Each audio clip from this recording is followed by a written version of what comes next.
When it comes to 2024, I'm in the ABB, anybody but Brandon category, but my next guest is fighting a growing pack of contenders to be the one to dethrone Joe or Kamala, or as I've long theorized, to prevent Gavin Newsom from ever coming close. I've got a lot of questions, so let's dive in. Joining me now, Florida Governor and 2024 presidential contender, Ron DeSantis.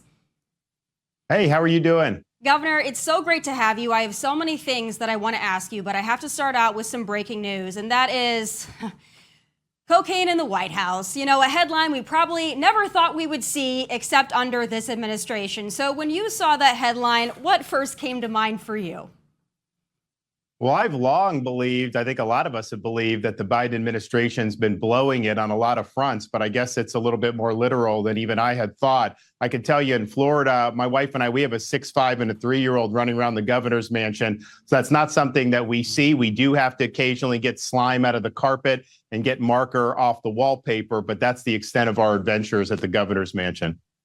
You know, it's so interesting, the reporting on all of this. And of course, you know, the likely suspect is the known crack addict, Hunter Biden. But I think whether it was him or somebody else, I think we all know a low-level staffer somewhere is going to take credit for this. But this is just another knock on the Biden administration. But you do have Joe Biden finally kind of rising from the dead, now going out and campaigning. And he's campaigning on Biden economics. And I don't know if he's got a real strong record there, but what do you think his chances are of convincing the American people that his economic plan is working well and building back better?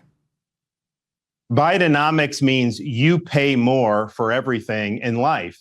And if you look at the difference between when he took office and now, how much has it cost to get a mortgage? Interest rates are significantly higher. How much is your grocery bill? How much does it cost to buy a new car? So all the staples of life are increasingly becoming unaffordable for average Americans. And it's a direct result of bad federal policy, borrowing and printing trillions of dollars. The Fed printing trillions of dollars over the last few years sparked a significant inflation. Of course, Biden throws gasoline on the fire, not only with his spending policies, but also how he's using the bureaucracy. He's kneecapping American domestic energy industry. He's trying to do things like DEI and ESG in the economy, which is not good for opportunity or not good for growth. And he's trying to force everybody into an electric vehicle. So all that means is it's going to increasingly be more difficult for the average family to make ends meet. And so as president, we're going to rip up all of Biden's economic policies,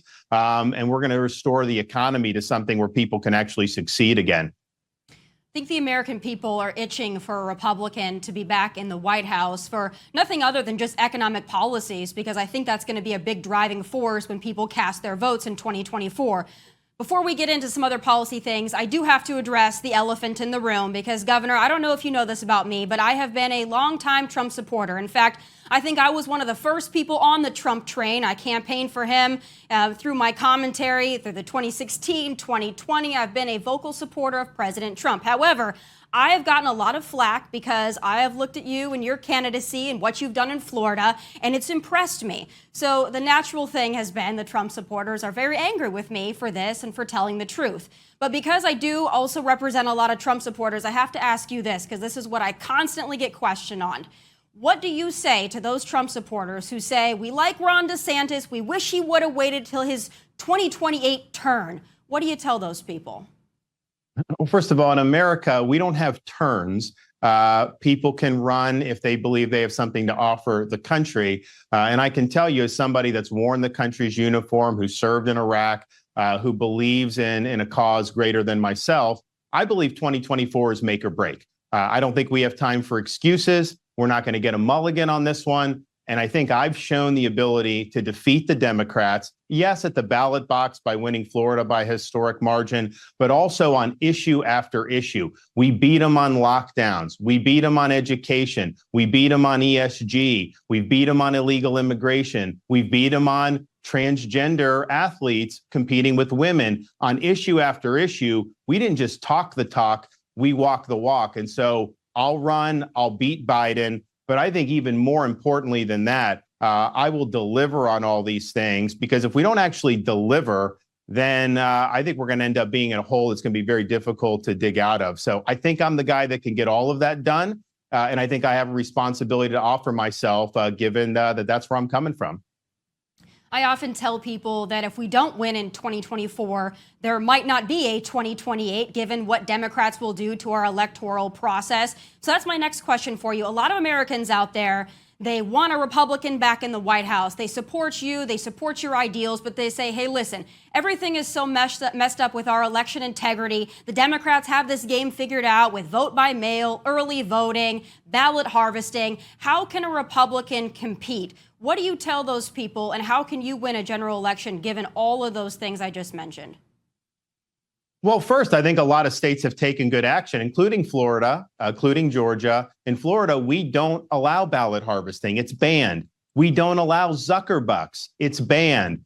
You can request an absentee ballot, but they're not allowed to send out ballots unsolicited to people. And so that is really the way forward. Many states have done that. Now, not every state has done that. So, for example, in Nevada, they have mass mail balloting. So whether you request a ballot or not, they're sending it to you. And yes, we know that if they send one to an apartment in Las Vegas, they probably send 3 to that one for the people that have been there before because they don't have accurate voter rolls. So that's a challenge. They also allow Zuckerbucks.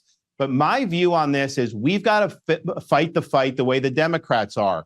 We will have a ballot harvesting operations in the key states where it's legal when I'm the nominee. I am not going to sit back and let them rack up votes and then tell our folks not to compete on the same level. So we're going to have Zuckerbucks where it's allowed. And I think most of your viewers know Zuckerbucks is actually private money to election offices where you then send people in and then they use the election office effectively for a get out the vote effort for your team. It's not the way you want to run elections. Don't get me wrong. If I can wave a magic wand, I'd get rid of it in every state. But where it's legal, we've got to do that. So I can pledge to folks, we're not going to fight with one hand tied behind our back. We're going to exploit all areas to be able to deliver an election victory. And I think that that's very, very important. We're also going to be on the front end doing legal challenges when that's appropriate. I think what happened in 2020, they started filing a lot of these lawsuits after the election. By that time, it's too late. You've got to be very forward-leaning on this, and you got to lean in on it. But then all said and done on that, in Florida, I took a state that had been a 1-point state, and we won by 20 points. And so winning independent voters matters. We won women voters. We won 62% of Hispanics. The persuasion game still matters. And I think we have an opportunity to make the case to the country that Biden has failed miserably, and we have an opportunity to reverse the decline if we choose a better path. So I think we can win independent voters overwhelmingly, which will help erase whatever the Democrats are doing with the harvesting. I agree with you. We're going to have to play the game or we're going to lose the game that we refuse to play. But I'm glad you brought up Joe Biden, because I've had a theory, Governor, for a long time. And I don't think this is so far-fetched. I do believe that California Governor Gavin Newsom is going to jump into this race at some point. I don't think he's going to oppose Biden. I think he's going to be in place of Biden. So I'm curious what you think about that theory. And also, the man has taken shot after shot after shot at you and has also become somewhat chummy with Donald Trump. So I want to get your thought on that as well. Well, I'll tell you, California's got huge problems. I mean, this was a state that was the ideal to pursue your dreams in this country for decades. People would try to get to California. Now, since Newsom's been governor, they've lost population. They never lost population in the history of California until he became governor. I've been in places like San Francisco and LA over the last few years.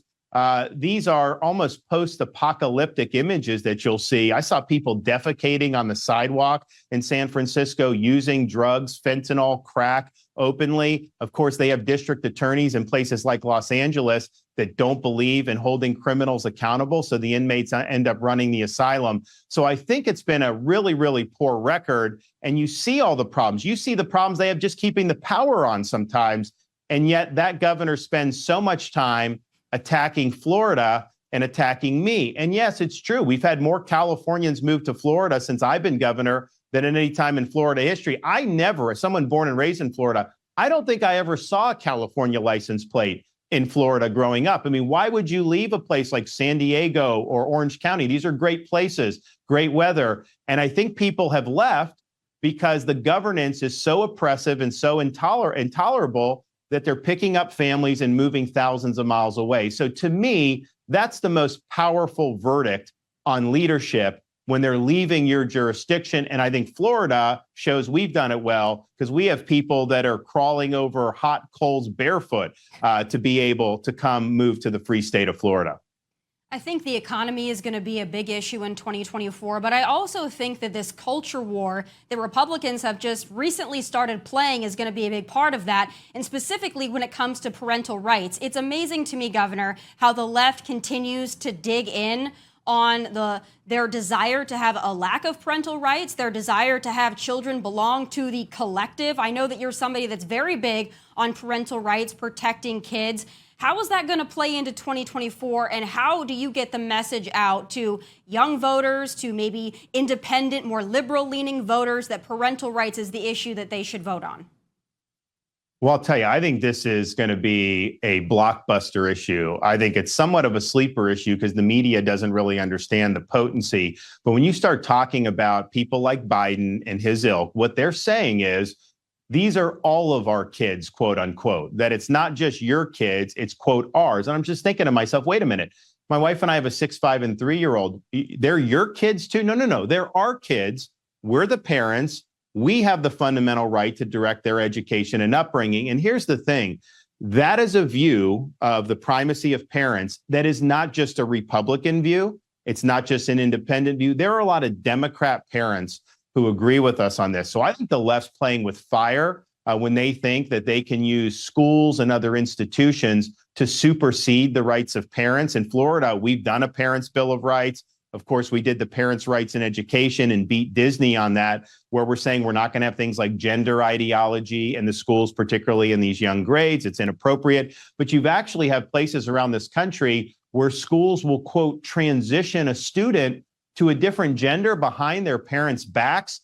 So we have to reestablish the rights of parents, not just in Florida, which we've done, but all across the country. And I think you have a left-wing movement in this country that is fundamentally hostile to the rights of parents. And I will hear people talk about, the media will say somehow by us standing up for parents, we're just trying to engage in a, quote, culture war. Let me tell you, the left is the one that's waging the culture war. We're simply standing up and fighting back against that and standing up for the freedom of our families to raise their kids the way they see fit.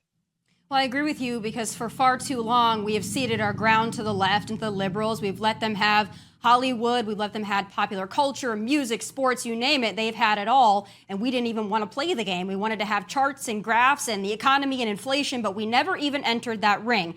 So I want to talk about another hot topic, and that's the integrity of women's sports. But before I do that, Governor, there has been a little bit of backlash because late last week, the DeSantis War Room Twitter account put out a video attacking Donald Trump for, I guess, his advocacy for the LGBTQ community. And some people on the Trump side, and then, of course, the liberals, some people in between, they were pretty upset at that video. It features Caitlyn Jenner and other folks.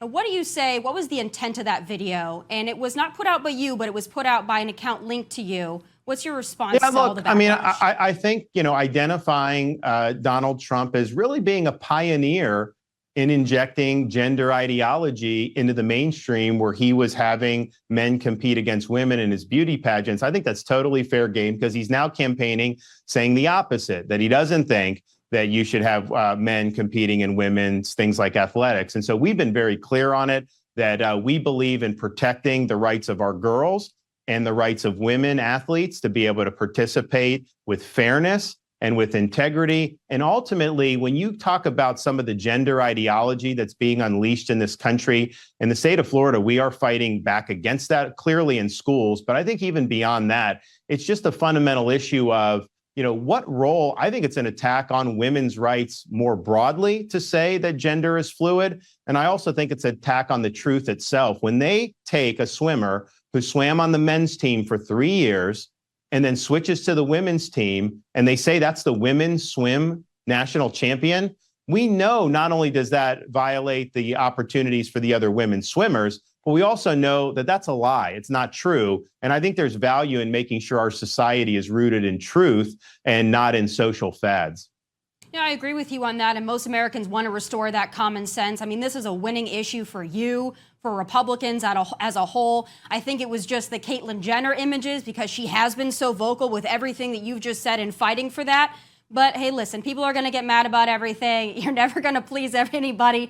Donald Trump takes so many swings at you, so it's understandable. In the minute that I have left with you, I want to pivot to a funner question, a more fun question, because you are born and raised in Florida. I know that you're also a baseball player. My husband was born and raised in Miami, Florida as well, and he actually played for the Blue Jays. So where you lived, he did all of his spring training. So I have to ask you, being that you are the governor of Florida, are you a Rays fan, a Marlins fan? Where do you lie in that battle?